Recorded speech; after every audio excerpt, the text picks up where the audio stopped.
ሁላችሁንም በጌታ በኢየሱስ ክርስቶስ ስም ሰላም እላችኋለሁ። እንደምን አላችሁ ቅዱሳን? የአምላካችን የእግዚአብሔር ስም ለዘላለም የተባረከ ይሁን።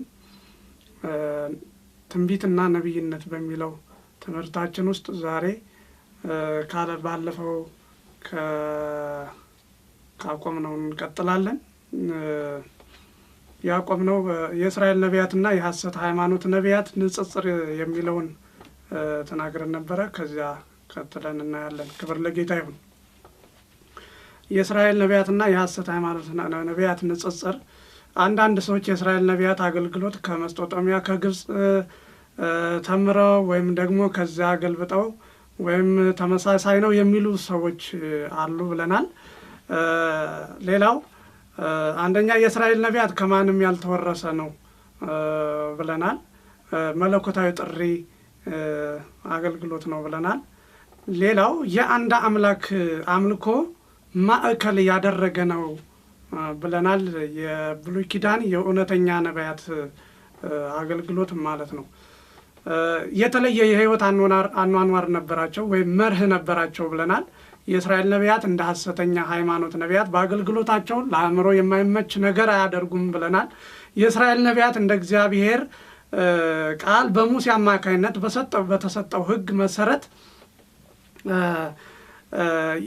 እንደ እግዚአብሔር ሕግ የማይኖረውን ካህን፣ ሕዝብ፣ ንጉሥ እንዲሁም ሌላ አካል ለእግዚአብሔር ሕግ እንዲገዙ ማድረግ ነው ብለናል። በተቃራኒው የሚቆሙት ደግሞ ፊት ለፊት በመገሰጽ ነው። ከዚህ እንቀጥላለን። ክብር ለጌታ ይሁን። የእስራኤል እውነተኛ ነቢያት በእስራኤል የነበሩ እውነተኛ ነቢያት በተቃራኒው ከሐሰተኛ ሃይማኖት ነቢያት በተቃራኒው የሚቆሙት ፊት ለፊት ሰዎችን በመገሰጽ ነው። ኃጢአት ሲሰሩ፣ አመጽ ሲያደርጉ፣ ከእግዚአብሔር ጋር የሚጋጭ ነገር፣ ህዝቡን ደግሞ ከእግዚአብሔር የሚያሸሽ ነገር ሲያገኙ ፊት ለፊት በመገሰጽ ነበር። ካህን አይሉም፣ ንጉሥ አይሉም፣ ህዝብ አይሉም፣ ባለስልጣን አይሉም፣ ሀብታም አይሉም። ከህጉ ጋር የተቃረነውን ከህጉ ጋር የተጋጨውን በሙሉ ይገስጻሉ፣ ያለምንም ፍርሃት ያለምንም ይሉኝታ ማለት ነው። ክብር ለእግዚአብሔር ይሁን። በማህበራዊ፣ በኢኮኖሚያዊ፣ በፖለቲካ፣ በሃይማኖታዊ፣ በእርስ በርስ ግንኙነት በሙሉ የእስራኤል ህዝብ እግዚአብሔርን ማዕከል ያላደረገ ነገር ሲያገኙ ይገስጻሉ። ማዕከል ያደረገ ደግሞ እግዚአብሔርን ማዕከል ያደረገ ነገር እንዲሆን አጥብቀው ይሰሩ ነበረ። የሐሰተኛ ሃይማኖት ነቢያት ግን አንደኛ የራስን ሰውነት በስለት በመቁረጥ አምላካቸውን የሚያገኙ ይመስላቸዋል። ወይም ደግሞ ለጣዖት አምልኮ በሚያደርጉ መስዋዕት በሚሰዉበት ጊዜ ይህን የተለመደ ስራቸውን ይሰራሉ። ሌላው ራስን ከሚያስቱ ድርጊቶች ጋር ስራዎችን ይሰራሉ። ራሳቸውን በመብጣት ራሳቸውን በመቆራረጥ አምላካቸው የሚሰማቸው ይመስል ምን ያደርጋሉ? ራሳቸውን እንዲስቱ ያደርጋሉ። ሌላው በቤተ አምልኳቸው ውስጥ የዝሙትን አምልኮ መፈጸም ነው። የሐሰተኛ ሃይማኖት ነቢያት በቤተ አምልኳቸው ውስጥ ወይም በቤተ መቅደሳቸው ውስጥ የዝሙት አምልኮ መፈጸም ነው። ሌላው ሟርትና ጥንቆላን በዋናነት መስራት። በከነዓን አካባቢ ባለፈው እንዳየነው በጥንቆላ የተከበበ አካባቢ እንደሆነ አይተናል። ስለዚህ ሟርትና ጥንቆላን በዋናነት ይሰሩ ነበረ። ሌላው የማይሰሙ አማልክትን እንደሚሰሙ አድርገው ለማሳመን እንግዳ ነገሮችን ያደርጉ ነበረ። ሐሰተኛ ሃይማኖት ነቢያት ማለት ነው። አንደኛ ነገሥት 18:16 ማየት እንችላለን። እናንተም አምላካችሁን ጥሩ እኔም አምላኬን እጠራለሁ ብሎ ኤልያስ እንደተወራረደ በዚህ ምዕራፍ ላይ እናያለን። ስለዚህ የማይሰሙ አማልክትን እንደሚሰሙ አድርጎ ለማሳመን እንግዳ ነገሮችን ያደርጋሉ። ለምሳሌ ራሳቸውን መግረፍ፣ ራሳቸውን መብጣት፣ ቅድም እንዳልኩት። ሌላው ደግሞ ጥረት ማድረግ፣ የማይሰማውን አምላካቸውን እንዲሰማቸው ጥረት ማድረግ፣ አብዝተው ጥረት ማድረግ፣ እንግዳ ነገሮችን እንግዳ ልምምዶችን ማድረግ። እነዚህን ሁሉ የሐሰተኛ ሃይማኖት የሚያደርጓቸው ተግባር ነው። ክብር ለጌታ ይሁን። አምስተኛ የእስራኤል ነቢያት ሕጉን ብቻ ሳይሆን የእስራኤል ነቢያት ሕጉ ሕዝቡን ብቻ ሳይሆን ራሳቸውን ነቢያት ስለሚመለከት ከከነዓናውያንና በዙሪያቸው ካሉ ህዝቦች ከአማልክት አምልኮ ከሐሰት ሃይማኖት ነቢያት እንዲጠበቁ ስለሚያግዛቸው የቅድስና ህይወት ነበራቸው። ክብር ለጌታ ይሁን። እነዚህ ሐሰተኛ ሃይማኖት ነቢያት ከሌላ አንጻር ከራሳቸው ፍላጎት አኳያ እነዚህን ሁሉ ነገሮች ያደርጋሉ። ከነገስታት በሚቸራቸው ችሮት ወይም ደግሞ ገንዘብ ሊሆን ይችላል፣ የተለያዩ ጥቅማ ጥቅሞች ከነዚያ የተነሳ እነዚህን ነገሮች ያደርጋሉ። የእስራኤል ነቢያት ግን ህዝቡን ብቻ ሳይሆን ወይም ደግሞ ከህጉ አንጻር ብቻ ሳይሆን ራሳቸውንም ነቢያት ስለሚመለከት ከከነዓናውያን ዙሪያ ባላቸው ህዝቦች ጋር ከአማልክት አምልኮ ከሐሰት ነቢያት እንዲጠበቁ ስለሚያዛቸው የቅድስና ህይወት ነበራቸው። እግዚአብሔርን ይመስላሉ። እንደ እግዚአብሔር ለመኖር ራሳቸውን በዚያ ህይወት ውስጥ ያስገባሉ። ክብር ለጌታ ይሁን። ስድስተኛ የህጉን ግልጽ ድንጋጌ ማክበርና ማስከበር ነው። የእውነተኛ ሃይማኖት ነቢያት ስራቸው ህጉን ድንጋጌውን ማክበር፣ ራሳቸው ያከብራሉ፣ ሌላውም ደግሞ እንዲያከብሩ ጥረት ያደርጋሉ። አንድ የባዕድ አምልኮን ህዝቡን እንዲከተል ማድረግ ነው። የባዕድ አምልኮ ህዝቡን እንዳይከተል ማድረግ ነው። የእውነተኛ ሃይማኖት ነቢያት ወይም ደግሞ የእስራኤል ነቢያት እውነተኛ ነቢያት የባዕድ አምልኮ ህዝቡ እንዳይከተል ማድረግ ነው። ሁለተኛ ይህንን እንቅስቃሴ ፈጽመው ከምድራቸው እንዲያጠፉ ማስተማርና ንስሐ እንዲገቡ ማድረግ ነው። ክብር ለጌታ ይሁን። ምክንያቱም የባዕድ አምልኮ የጣዖት አምልኮ ስርዓት ወደ እስራኤል ወደ እግዚአብሔር ህዝብ በአንዳንድ ምክንያቶች በሐሰተኛ ሃይማኖት ምክንያቶች በደካማ ካህናት ምክንያቶች በደካማ በሐሰተኛ ነቢያት ምክንያቶች ወደ ህዝቡ ዘልቆ ወደ እግዚአብሔር መንግስት ዘልቆ ገብቶ ነበርና ከአካባቢያቸውም ተጽዕኖ የተነሳ ይህ ልምምድ እየታየ ስለነበረ ይህንን እንቅስቃሴ ፈጽመው ከምድራቸው እንዲጠፉ ማስተማርና የእግዚአብሔር ህዝብ ንስሐ እንዲገቡ ማድረግ ነው። ክብር ለጌታ ይሁን። ሌላው የምናየው በብሉይ ኪዳን ዘመን በእግዚአብሔር ቤት ውስጥ የነበሩ ሐሰተኛ ነቢያትና እውነተኛ ነቢያት፣ ቀደም ያየነው የሐሰተኛ ሃይማኖት ነቢያትን ነው። አሁን ደግሞ በዋናነት የምናየው በቤት ውስጥ በእግዚአብሔር ቤት ውስጥ በእግዚአብሔር መንግስት ውስጥ በአንድ አምላክ በሰራዊት ጌታ በእግዚአብሔር ስም ሐሰተኛ ትንቢት ስለሚናገሩና እንዲሁም ደግሞ እውነተኛ ትንቢት ስለሚናገሩ ስለ እውነተኛ ነቢያት እናያለን። ክብር ለጌታ ይሁን።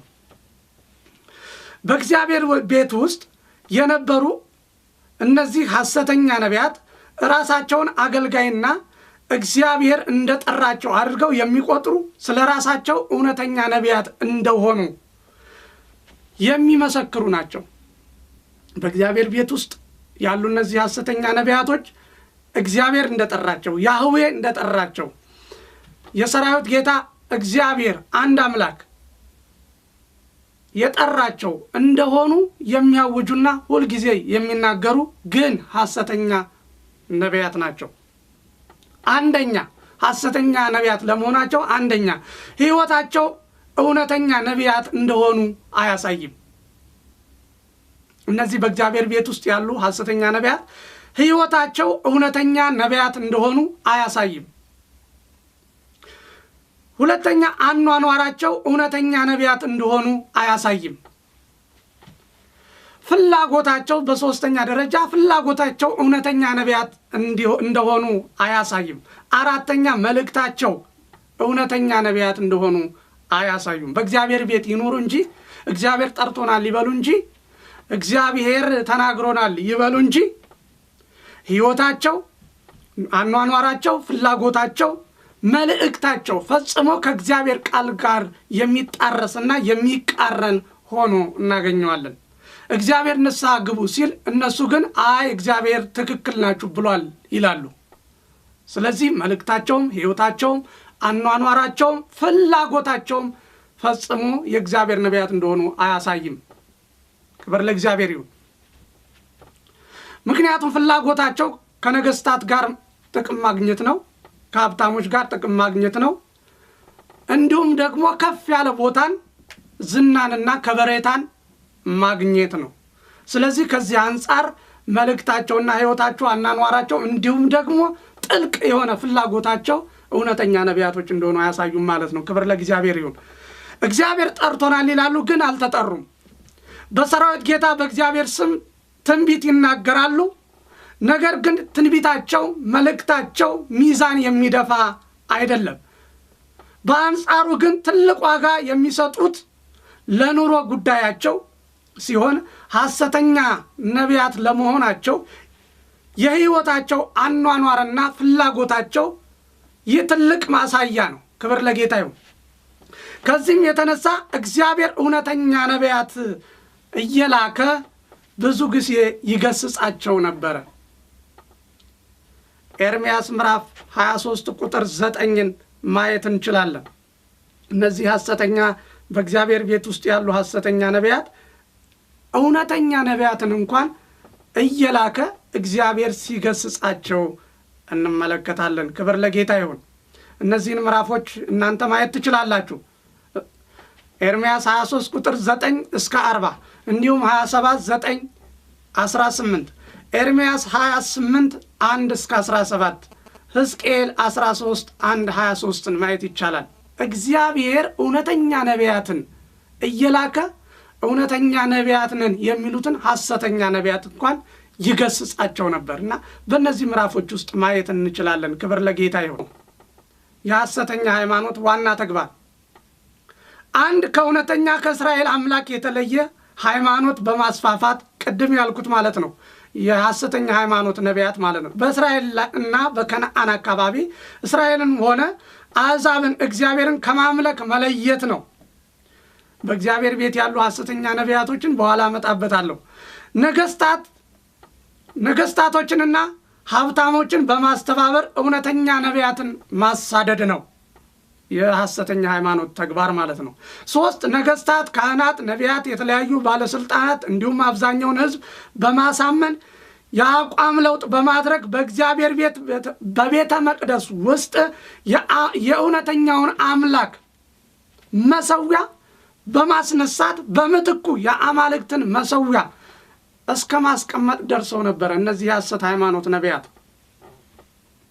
እነዚህ ከእግዚአብሔር ቤት ውጭ ያሉ በከነዓን አካባቢና በእስራኤል ዙሪያ የነበሩ የሐሰተኛ ሃይማኖት ነቢያት ወይም ደግሞ ብዙ አማልክትን የሚያመልኩ የማይሰሙ፣ የማያዩ፣ የማይዳስሱ፣ የማይሄዱ አማልክትን የሚያመልኩ የነዚህ አገልጋዮች የነዚህ ነቢያት በከፍተኛ ሁኔታ በእግዚአብሔር ቤት ውስጥ መሰዊያን እስከ ማስቀመጥ የእግዚአብሔርን መሰዊያ አስነስተው የራሳቸውን የአማልክት መሰዊያ በምትኩ በማስቀመጥ ከፍተኛ ተጽዕኖ አድርገው ነበር። ሁለተኛ ዜና ምዕራፍ 33 ቁጥር 3ን ማየት እንችላለን። ክብር ለጌታ ይሁን። በአጠቃላይ አገልግሎታቸው፣ ትንቢታቸው በጥልቀት ከእግዚአብሔር ቃል አንጻር ሲመዘን ሐሰተኛ ነቢያት ናቸው። ሌላው የምናየው የትንቢት አገልግሎታቸው ዋና የሆነውን ትኩረት ነው። ክብር ለጌታ ይሁን። እዚህ ላይ የምናገረው ሐሳብ የእውነተኛ እና የሐሰተኛ ሃይማኖት ነቢያት ሲሆን አሁን ደግሞ በእግዚአብሔር ቤት ውስጥ ያሉ ሐሰተኛ ነቢያት ከእውነተኛ ነቢያት የምንለይባቸው የአገልግሎታቸው ዋና ትኩረት ይሆናል። ክብር ለጌታ ይሁን። አንደኛ ከባለስልጣናትና ከባለጸጎች ጋር ላላቸው ግንኙነትና ወዳጅነት ሲሉ የሐሰት ትንቢት ይናገራሉ። በእግዚአብሔር ቤት ውስጥ ያሉ ሐሰተኛ ነቢያት ያህዌ ጠርቶናል፣ እግዚአብሔር ጠርቶናል፣ እኛ የምናመልከው አምላክ የእስራኤል አምላክ ነው ያሉ ወይም ደግሞ የሚሉ ሐሰተኛ ነቢያት አንደኛ ትንቢት የሚናገሩበት ዋና ትኩረታቸው ከባለስልጣናት ከባለጸጎች ጋር ላላቸው ግንኙነትና ወዳጅነት ሲሉ ሐሰተኛ ትንቢት ይናገራሉ። ሁለተኛ ለነዋይና ለጥቅማቸው ሲሉ ነው የሐሰት ትንቢት የሚናገሩት። ለነዋይ ሲሉ ሐሰተኛ ትንቢት ይናገራሉ። ሶስተኛ ለዝናና ለክብር ሲሉ ነበር የሐሰት ትንቢት የሚናገሩት። እውነተኛ ነቢያት ለመቃወም፣ ሌላው አራተኛው እውነተኛ ነቢያት ለመቃወም ሲሉ የሐሰት ትንቢት ይናገራሉ። ሌላው የምናየው እውነተኛ ነቢያትና ሐሰተኛ ነቢያት እንዴት እንለያቸዋለን የሚለውን ነው። ክብር ለእግዚአብሔር ይሁን። አንድ ነቢይ ሕዝቡን እግዚአብሔር ለይቶ ወደ አልተፈለገ አቅጣጫ የሚመራ ማለትም ግለሰባዊ ወደ ሆነ ፍላጎት የሚከት ትምህርትና ትንቢት ከሐሰት ነው። ክብር ለእግዚአብሔር ይሁን። በዋናነት ሐሰተኛና እውነተኛ ነቢያትን የምንለይበት መንገድ ሕዝቡን ከእግዚአብሔር ለይቶ ወደ አልተፈለገ አቅጣጫ የሚመራ ከሆነ፣ ግለሰባዊ ወደ ሆነ ፍላጎት የሚከት ከሆነ፣ ትምህርቱም ትንቢቱም ከሐሰተኛ ሃይማኖት አይወጣም። ክብር ለጌታ ይሁን። ስለዚህ እንደነዚህ ያሉትን ትንቢትም ሆነ ትምህርት የሚያራምድ ነቢዩም ሆነ አስተማሪ፣ ቄስም ሆነ ጳጳስ፣ ፓስተርም ሆነ ወንጌላዊ ሐሰተኛ ነው። ዘዳግም 13 ቁጥር 1 እስከ 5 ማየት እንችላለን። ክብር ለጌታ ይሁን። ከእግዚአብሔር መንግሥት አኳያ፣ ከሕጉ አኳያ፣ ከቃሉ አኳያ ከእግዚአብሔር ቃል ጋር የሚጋጭ የሚቃረን እግዚአብሔር የማይለውን የሚል እንግዳ ትምህርት፣ እንግዳ ትንቢት፣ እንግዳ ሐሳብ ከእግዚአብሔር ቃል ጋር የሚጋጭ ከሆነ ይህ ትንቢት ሐሰተኛ ትንቢት ነው። ትምህርትም ቢሆን ሐሰተኛ ትንቢት ነው። ይህንን የሚያራምድ ከእግዚአብሔር ቃል ጋር የሚያጋጭና የሚያላትም የሚያስትና ወዳልተፈለገ አቅጣጫ ወደ ራስ ተኮር ወደ ነቢዩ ትኩረት እንድናደርግ ወደ ሰዎች ፍላጎት ዘንበል እንድንል የሚያደርግ ወደ ምድራዊ ሐሳብ ወደ አጋንንታዊ ትምህርት የሚመራ ከሆነ ይህንን የሚያራምድ ነቢይም ሆነ አስተማሪ፣ ቄስም ሆነ ጳጳስ፣ ፓስተርም ሆነ ወንጌላዊ ሐሰተኛ ያደርገዋል። ክብር ለጌታ ይሁን። ሌላው ትንቢቱ ከእግዚአብሔር ነው ወይስ ሌላ ነው የሚለውን መፈተሽና ማየት አለብን። ክብር ለጌታ ይሁን። እውነተኛ ነቢያትንና ሐሰተኛ ነቢያትን በእግዚአብሔር ውስጥ ልንመረምራቸው ወይም ደግሞ ልናያቸው ከፈለግን ትንቢቱ ከእግዚአብሔር ነው ወይስ ከሌላ አካል ነው የሚለውን መፈተሽ ያስፈልጋል። ክብር ለጌታ ይሁን። ሌላው የሕይወቱ ዋጋና ትርፍ ለማግኘት ነው የሚለውን ማየት አለብን። አንድ ሰው ትንቢት የሚናገረው ምን ትርፍ ለማግኘት ነው? ምን ዋጋ ለማግኘት ነው? ዝና ለማግኘት ነው? አንቱታ ለማግኘት ነው? ገንዘብ ነው? ጥቅማ ጥቅም ነው? ምን አይነት ፍላጎት አለው? የትኛውን ፍላጎት ለማራመድ ነው የሚለውን በጥልቀት ማየት ያስፈልጋል። ከእግዚአብሔር ቃል አንጻር ማለት ነው። ክብር ለጌታ ይሁን። ሌላው በዋናነት ከእግዚአብሔር ቃል ጋር መርህ ጋር ይስማማሉ የሚለውን ነው።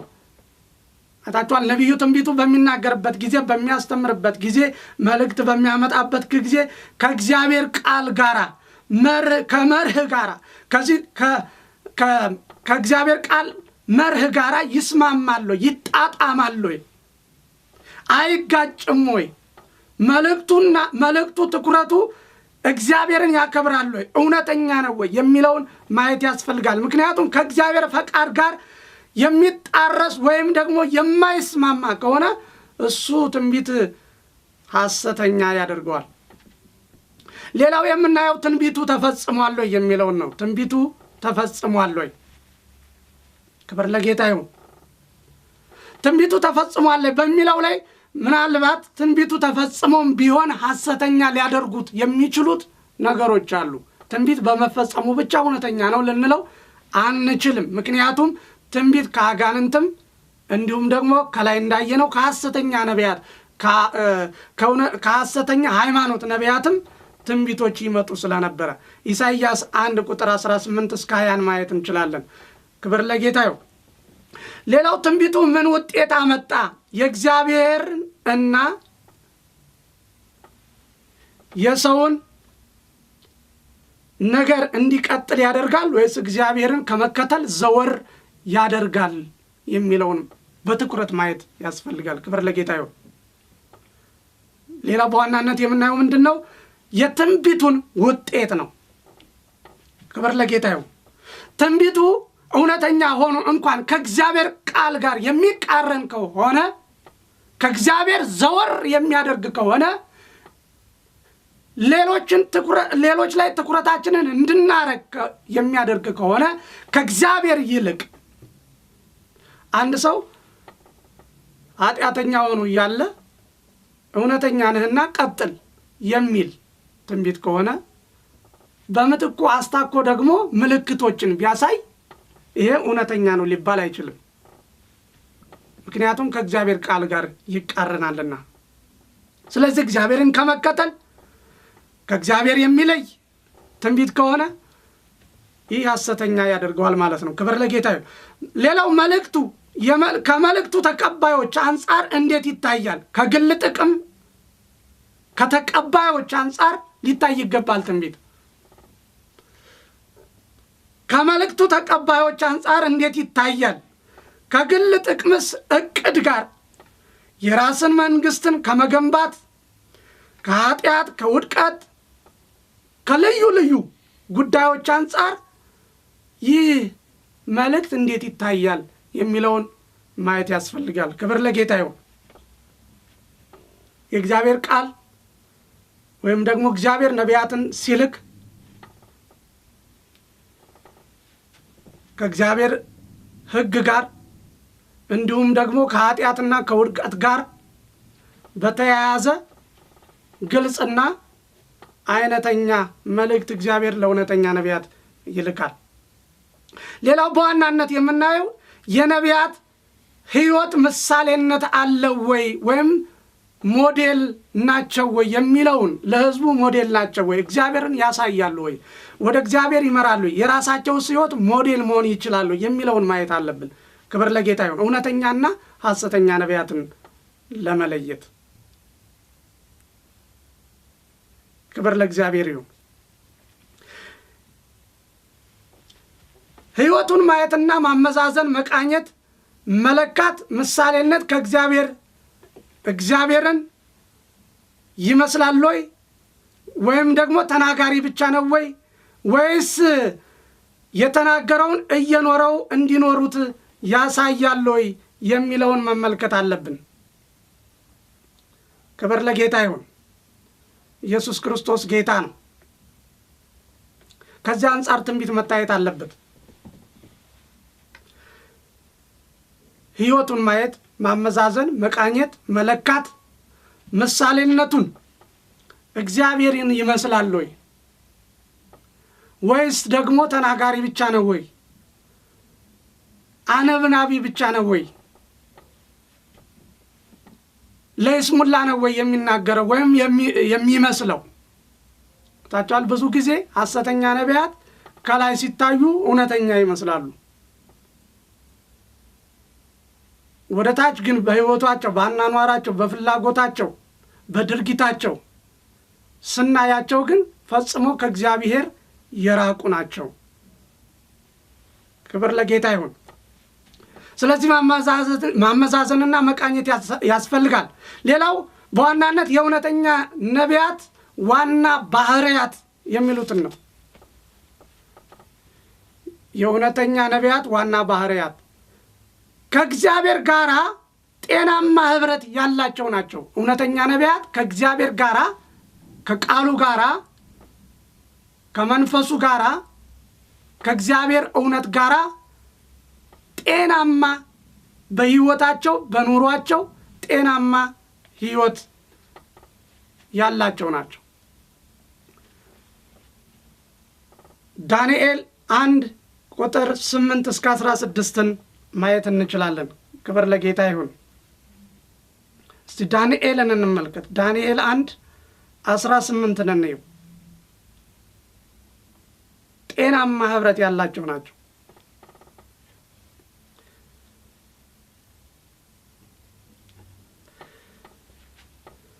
ከ17 ጀምሮ ላንብበው። እንደዚህ ይላል። ለእነዚህ ለአራቱ ብላቴኖች እግዚአብሔር በትምህርትና በጥበብ ሁሉ ዕውቀትና ማስተዋልን ሰጣቸው። ዳንኤልም በራእይና በሕልም ሁሉ አስተዋይ ነበረ።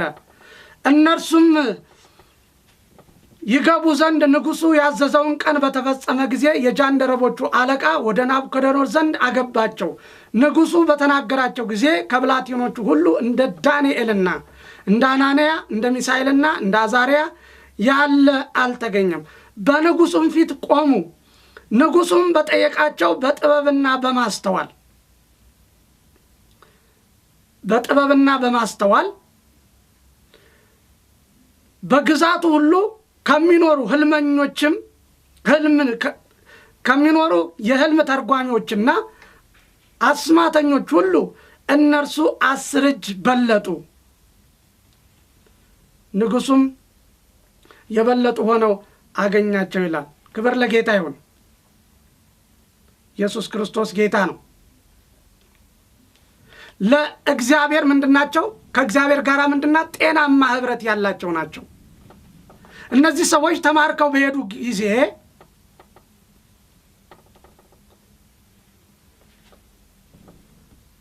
በእግዚአብሔር ፊትና እንዲሁም ደግሞ በማያምን ነገስታት ፊት ተአማኞች ሆነው እንደተገኙ መጽሐፍ ቅዱስ ይናገራል። የንጉሥ ፊት ፈርተው አይደለም፣ ነገር ግን ለእግዚአብሔር ታማኝ በመሆን በመልእክታቸው ወይም ደግሞ ከእግዚአብሔር ጋር ባላቸው ጤናማ ህብረት የተወደዱ ነበሩ። ምክንያቱም አንድ ጊዜ ንጉሡ መብል አቀረበላቸው ይላል። ወደዚህ ትምህርት ቤት በገቡ ጊዜ ከተማሪዎች ጋር አንድ አይነት ምግብ ቀረበላቸው። እነሱ ግን እንዳይረክሱ በልባቸው አስበው ንጉሡ ካቀረበላቸው መብል እምቢ አሉ። ምክንያቱም ምግቡ ሲታይ በጣም የተወደደ ነው፣ መጠጡም ሲታይ በጣም የተዋበ ነው። የንጉሥ መጠጥ ነው፣ የንጉሥ ምግብ ነው፣ ያማረ ነው፣ ተመርጦ የመጣ ነው። ነገር ግን ከዚህ ይልቅ ለእግዚአብሔር ታማኞች ሲሆኑ እናያለን። ክብር ለጌታ ይሁን። ስለዚህ እውነተኛ ነቢያት ዋና ባህሪያቸው ከእግዚአብሔር ጋር ጤናማ ህብረት ያላቸው ናቸው፣ ታማኞች ናቸው። ክብር ለጌታ ይሁን። እግዚአብሔር ያላላቸውን አይሉም፣ ታማኞች ናቸው። እግዚአብሔር ያላሳያቸውን አየን አይሉም፣ ታማኞች ናቸው። እግዚአብሔር ያላዘዛቸውን መልእክት አይናገሩም፣ ምክንያቱም ታማኞች ናቸው። ክብር ለጌታ ይሁን። በሚቀጥለው ጊዜ የሚቀጥለውን ክፍል እናያለን። እግዚአብሔር አምላክ ይባርካችሁ።